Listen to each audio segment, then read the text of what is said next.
Assalamualaikum warahmatullahi taala wabarakatuh. InsyaAllah pada hari ini kumpulan kami iaitu kumpulan 7 akan membentangkan topik komunikasi lisan dalam subjek kemahiran interpersonal dan kemahiran berfikir dalam pendidikan. Sebelum itu, kami ingin mengucapkan terima kasih kepada pensyarah kami iaitu Dr. Jamsari Alias atas didikan dan tunjuk ajar sepanjang kami mempelajari subjek KIKB ini. Sebelum itu, saya ingin memperkenalkan ahli kumpulan kami. Yang pertama, Nurul Insyirah. Yang kedua, saya sendiri, Nurina Hazikah. Yang ketiga, Syafizi Haikal. Yang keempat, Wan Bahira. Yang kelima, Nuri Syafriqah. Dan yang keenam, Sahira. Seterusnya, saya beri kepada ahli kumpulan saya. Assalamualaikum dan selamat pagi. Saya Sahira binti Ramzi. Saya akan memulakan pembentangan dengan pendahuluan. Komunikasi merupakan kegiatan keperluan untuk setiap orang kerana ia terjadi setiap hari. Kegiatan itu termasuklah pertuturan, penulisan dan penyelidikan. Komunikasi lisan ialah proses pertukaran maklumat, penyampaian ilmu serta interaksi dua hala antara guru dan pelajar secara lisan yang melibatkan sebutan, perkataan dan intonasi dalam konteks pengajaran dan pembelajaran. Komunikasi juga merupakan elemen penting dalam pendidikan. Oleh itu, ikatan komunikasi antara guru dan pelajar harus dibina dengan baik untuk menjamin kelangsungan pendidikan sejalan dengan penyampaian maklumat serta ilmu kepada pelajar.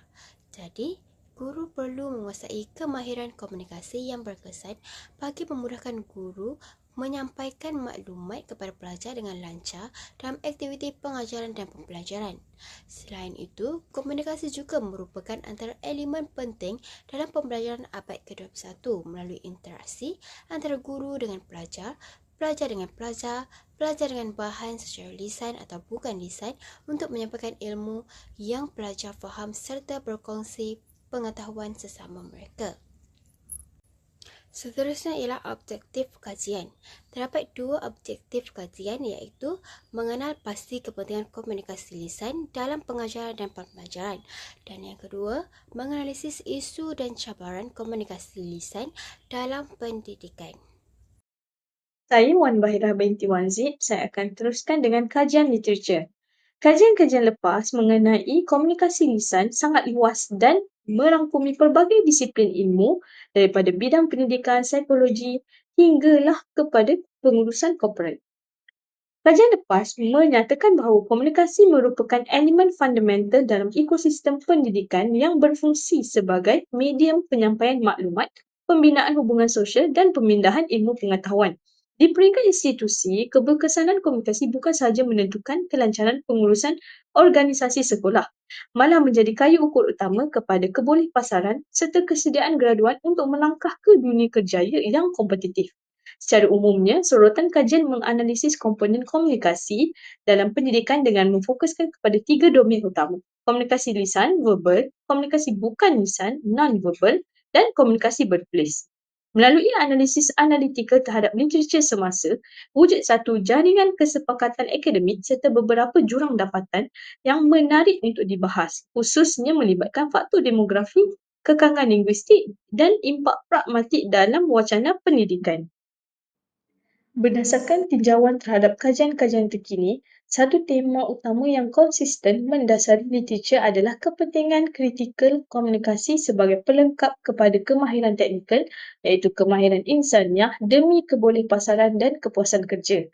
Terdapat kesepakatan mutlak antara para pengkaji bahawa penguasaan kemahiran komunikasi lisan dan bukan lisan secara holistik amat mempengaruhi prestasi individu di dalam institusi, sama ada dalam kalangan pelajar maupun tenaga pengajar.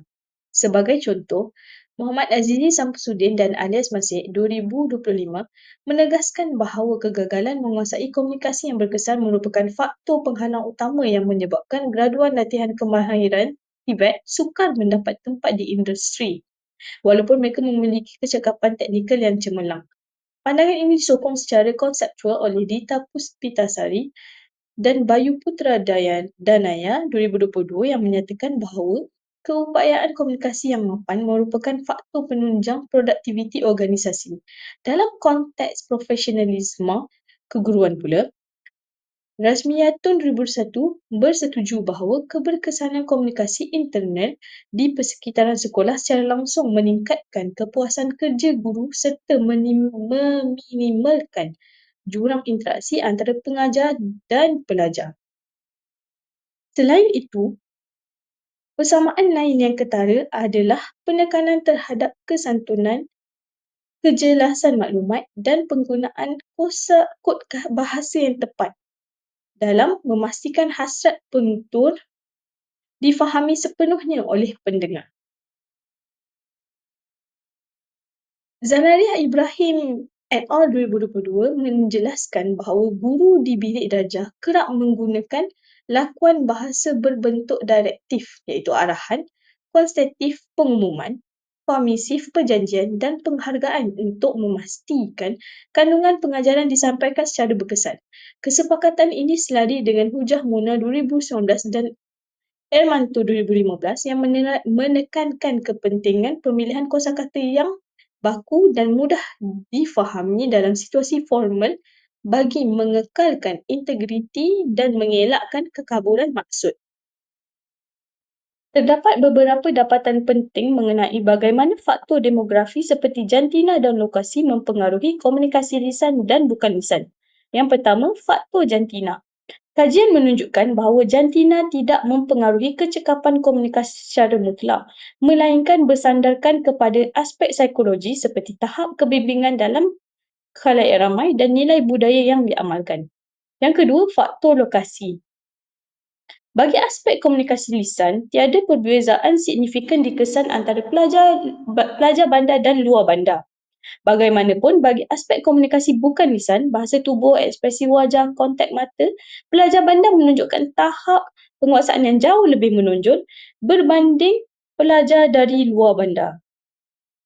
Meskipun terdapat kesepakatan umum tentang kepentingan komunikasi, wujud variasi perspektif dan pencanggahan pendapat yang halus antara kajian-kajian, terutamanya berkaitan dengan modaliti komunikasi yang paling efektif serta hubungannya dengan prestasi profesional. Yang pertama, kelebihan komunikasi lisan berbanding bertulis.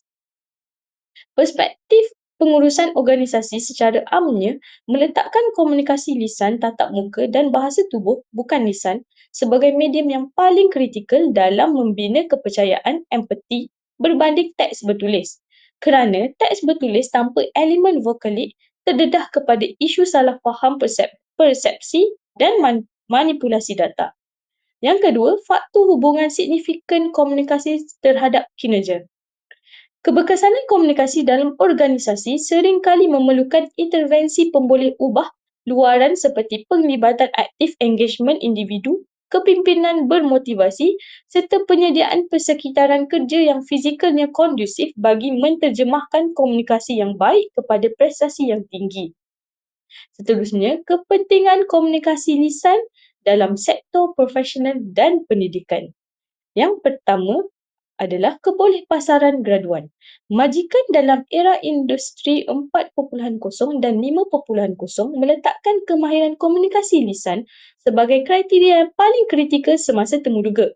Graduan yang mampu membentangkan idea dengan jelas dan yakin mempunyai kelebihan daya saing yang jauh lebih tinggi. Selain itu, keberkesanan kepimpinan juga amat penting dalam sektor profesional dan pendidikan. Dalam konteks organisasi, gaya komunikasi lisan seorang pemimpin mempengaruhi motivasi dan produktiviti pekerja secara langsung. Komunikasi lisan yang jelas, komunikasi lisan yang telus, empati dan berstruktur mampu mengurangkan konflik dalaman serta membina budaya kerja yang harmoni. Secara analitikal, sorotan kajian ini membuktikan bahawa komunikasi lisan dalam pendidikan tidak boleh dilihat secara terpencil daripada komponen bukan lisan dan lakuan pragmatik bahasa. Persamaan besar dalam literatur mengukuhkan status kemahiran komunikasi sebagai penentu utama keharmonian organisasi bilik darjah dan kebolehpasaran graduan. Walau bagaimanapun, variasi dalam dapatan kajian berkaitan pengaruh jantina, perbezaan geografi bandar dan luar bandar, serta keberkesanan antara modaliti lisan dan bertulis memberikan indikasi jelas kepada para ahli akademik. Implikasinya, reka bentuk modul pembangunan komunikasi dalam sistem pendidikan masa kini harus bersifat holistik, inklusif dan fleksibel bagi merapatkan jurang demografi dan linguistik demi melahirkan modal insan yang kompetitif di peringkat global. Assalamualaikum, saya Syafizi Haika. Saya akan meneruskan kepada topik perbincangan. Yang pertama, komunikasi lisan penting dalam pendidikan abad ke-21. Ianya berfungsi sebagai nadi utama dalam proses pengajaran dan pembelajaran iaitu PDP. Ianya juga merangkumi pertuturan, nada suara dan maklum balas secara langsung. Menurut Zarin Noliana, komunikasi lisan juga merupakan media paling dominan dan dinamik dalam interaksi di bilik darjah. Yang kedua, komunikasi lisan juga merupakan medium utama dalam penyampaian ilmu. Apabila berlakunya interaksi dua hala membolehkan guru menyampaikan maklumat dan pelajar bertindak balas secara langsung dan pemindahan ilmu yang lebih berkesan berbanding kaedah pasif. Yang ketiga, guru menggunakan arahan lisan untuk mengawal tingkah laku murid dan mengurus situasi di dalam kelas. Menurut Liana Maisarah, teknik penyoalan lisan seperti soalan terbuka membantu guru mencukir idea, merangsang pemikiran kreatif dan menguji kefahaman murid secara serta-merta. Selain itu, komunikasi lisan juga berkesan memastikan PDP itu berjalan lebih efektif. Yang keempat, menggunakan suara yang jelas, ceria dan intonasi yang sesuai dapat meningkatkan motivasi dan minat murid untuk belajar. Selain itu, membantu membina hubungan yang baik menjadikan persekitaran bilik darjah itu lebih mesra dan kondusif. Menurut Ali Izzuddin, penggunaan intonasi dan nada yang sesuai dengan konteks pengajaran yang dapat membantu dalam PDP di samping kesantunan bahasa yang dapat memupuk nilai murni. Seterusnya, kepentingan komunikasi lisan dalam pendidikan. Yang pertama, mampu mewujudkan suasana pembelajaran yang aktif, interaktif dan kondusif. Yang mana apabila guru mengadakan sesi soal jawab, perbincangan, pembentangan dan aktiviti kolaboratif menjadikan pembelajaran itu lebih hidup serta menyeronokkan. Murid akan lebih terlibat secara aktif dalam proses pembelajaran. Komunikasi lisan juga dapat meningkatkan motivasi dan minat mereka terhadap belajar. Yang kedua, membina keyakinan diri dan kemahiran insaniah. Soft skill murid. Apabila murid diberi peluang untuk bercakap di hadapan kelas, membentangkan tugasan atau terlibat dalam perbincangan berkumpulan, mereka akan menjadi lebih berani untuk menyuarakan pendapat.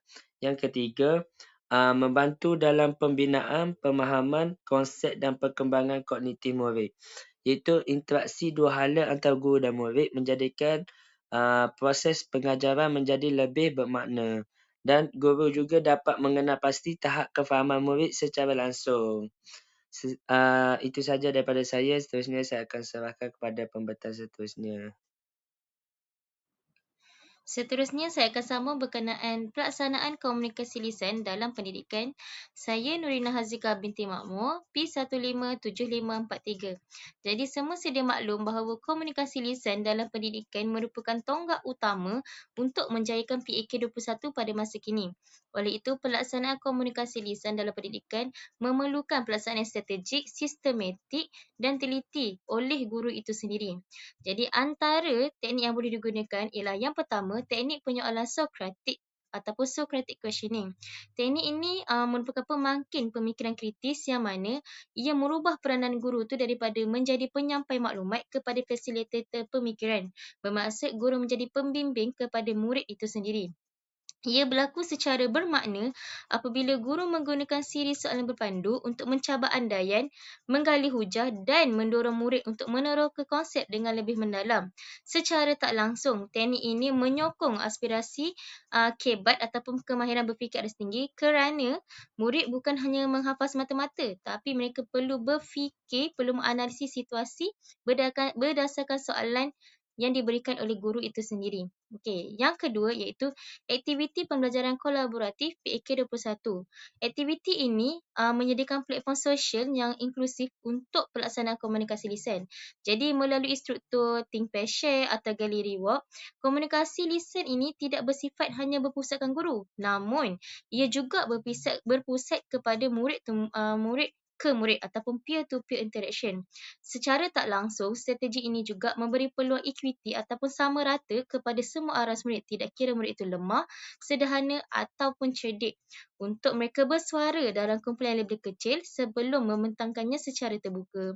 Selain itu juga, melalui PAK21 ni juga, ia boleh mengasah kemahiran insaniah ataupun soft skill murid kerana mereka berupaya untuk mendengar dengan lebih aktif, bertolak ansur, memberi maklum balas dan juga meyakinkan orang lain untuk memberikan hujah melalui lisan yang tersusun. Yang ketiga iaitu simulasi dan main peranan ataupun role play. Okey, simulasi role play ini merupakan strategi pengajaran berasaskan experiential learning ataupun pengalaman. Ia memberi efektif kerana memindahkan teori bilik darjah ke dalam konteks dunia sebenar ataupun authentic learning. Okey, boleh dilihat contoh dalam subjek bahasa. Ibaratnya, jika dalam subjek bahasa mereka melakonkan dalam satu situasi, ia membantu menghubungkan rumus tata bahasa yang abstrak dengan aplikasi pragmatik harian. Jadi secara tak langsung, ia juga membantu murid menghadapi perasaan ataupun halangan psikologi yang dihadapi, seperti perasaan malu, takut, kerana apabila mereka di dalam situasi simulasi ini, mereka bukanlah dalam diri mereka sendiri, namun mereka membawa karakter yang telah dicipta. Oleh itu, pelaksanaan teknik-teknik ini sangat membantu murid dan juga memberi keyakinan kepada murid untuk berinteraksi, untuk berkomunikasi dengan lebih aktif. Okey, itu sahaja pada saya. Saya serahkan kepada rakan saya seterusnya.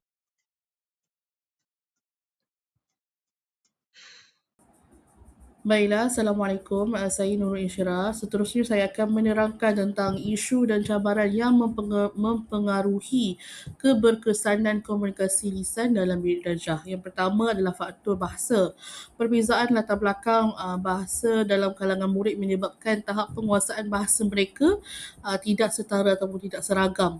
Situasi ini boleh menimbulkan kesukaran kepada murid untuk memahami arahan yang diberikan oleh guru dengan tepat. Malah terdapat juga kemungkinan berlakunya salah tafsir ataupun salah faham terhadap maklumat yang disampaikan oleh guru, sekaligus menghadkan penglibatan murid dalam aktiviti pembelajaran. Yang kedua, faktor psikologi murid. Sebahagian murid kurang yakin untuk berkomunikasi kerana mungkin takut kerana mereka takut untuk melakukan kesilapan dan berasa malu untuk bersuara di hadapan rakan-rakan. Keadaan ini menyebabkan mereka lebih cenderung untuk berdiam diri dan mengelakkan penglibatan secara aktif dalam perbincangan ataupun interaksi di dalam kelas. Selain daripada itu, faktor guru turut menjadi salah satu cabaran dalam komunikasi lisan, iaitu penyampaian yang kurang jelas, penggunaan bahasa yang kurang sesuai dengan tahap murid serta dominasi guru semasa PDPC boleh mengurangkan peluang murid untuk berinteraksi. Okey, di samping itu kekurangan bimbingan bahasa secara berperingkat juga boleh menyebabkan proses pembelajaran menjadi lebih bersifat sehala. Okey, seterusnya faktor persekitaran dan teknologi. Kekangan masa sering membataskan pelaksanaan aktiviti komunikasi yang lebih interaktif. Pada masa yang sama, suasana kelas yang bising juga boleh mengganggu kejelasan komunikasi manakala masalah capaian internet pula yang lemah. Maksudnya capaian internet yang lemah boleh menjejaskan keberkesanan pelaksanaan PDPC berasaskan teknologi. Maksudnya inilah pembelajaran secara online lah. Okey, Jadi, kesimpulannya, berbagai cabaran yang telah kita bincangkan, yang saya telah terangkan tadi boleh memberi kesan terhadap penglibatan dan keberkesanan komunikasi murid dalam proses PDPC. Oleh itu, guru perlu mengamalkan pendekatan yang lebih fleksibel, yang lebih berpusatkan murid serta menggalakkan interaksi dua hala bagi mewujudkan persekitaran pembelajaran yang lebih aktif, lebih berkesan, lebih seronok, macam tu. Okey, seterusnya saya pas kepada pembentang yang seterusnya. Terima kasih. Okey, saya Nurul Syafiqah binti Makmur. Saya akan menerangkan bahagian cadangan. Terdapat beberapa cadangan penambahbaikan untuk meningkatkan keberkesanan komunikasi lisan dalam PDPC. Antara cadangannya adalah yang pertama, teknik scaffolding ataupun bimbingan berperingkat. Teknik scaffolding ini ialah teknik pengajaran yang membimbing dan menyokong pelajar dengan bantuan individu yang lebih berkemahiran. Teknik scaffolding ini juga dapat melahirkan pelajar yang mampu berfikir dan membina pengetahuan baru melalui interaksi sosial dalam persekitarannya, dan juga menghubungkan pengetahuan sedia ada serta pengalaman yang lepas. Teknik scaffolding ini juga dapat membantu guru mengendalikan perbezaan perkembangan pelajar dalam bilik darjah dan membolehkan juga pelajar-pelajar ini menguasai pelbagai domen konektif. Okey, seterusnya cadangan yang kedua adalah teknik penyoalan Sokratik ataupun Socratic question. Socratic question ini digunakan dalam proses pengajaran dan pembelajaran oleh guru untuk mewujudkan perbincangan dalam kalangan pelajar. Socratic question ini dapat merangsang pemikiran kritis dan mengeluarkan idea atau pendapat seseorang pelajar yang pelbagai melalui media menyoal dan juga menjawab. Cadangan seterusnya ialah latihan pembangunan fungsional. Latihan pembangunan fungsional ini merupakan satu kaedah yang sistematik untuk pengekalan, peningkatan dan pengembangan ilmu pengetahuan serta kemahiran individu. Antara yang diperkenalkan dalam latihan pembangunan fungsional ialah Komuniti Pembelajaran Profesional ataupun PLC. PLC ini merujuk kepada pendidik yang komited dan bekerja secara kolaboratif serta berterusan dalam membuat inquiry untuk mencapai prestasi murid yang lebih baik. Dengan PLC ini, guru-guru dapat dibimbing oleh rakan sejawat yang pakar dalam PDPC. Fokus utama dalam PLC ini adalah setiap murid perlu belajar fokus kepada pembelajaran kolaboratif dan juga pentaksiran untuk pembelajaran.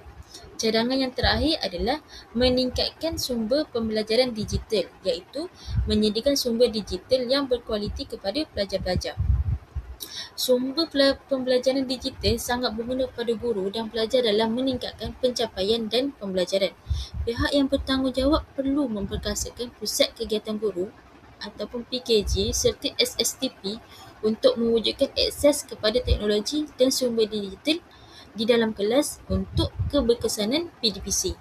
Dengan penggunaan teknologi atau digital menyebabkan pengajaran dan pembelajaran itu lebih ke hadapan. Sebagai kesimpulan, komunikasi lisan merupakan nadi utama dalam menentukan keberkesanan proses pengajaran dan pembelajaran. Kepentingan komunikasi lisan dapat memberi impak positif untuk meningkatkan keyakinan murid serta mewujudkan suasana bilik darjah yang aktif dan interaktif. Itu sahaja daripada kumpulan kami. Sekian, terima kasih.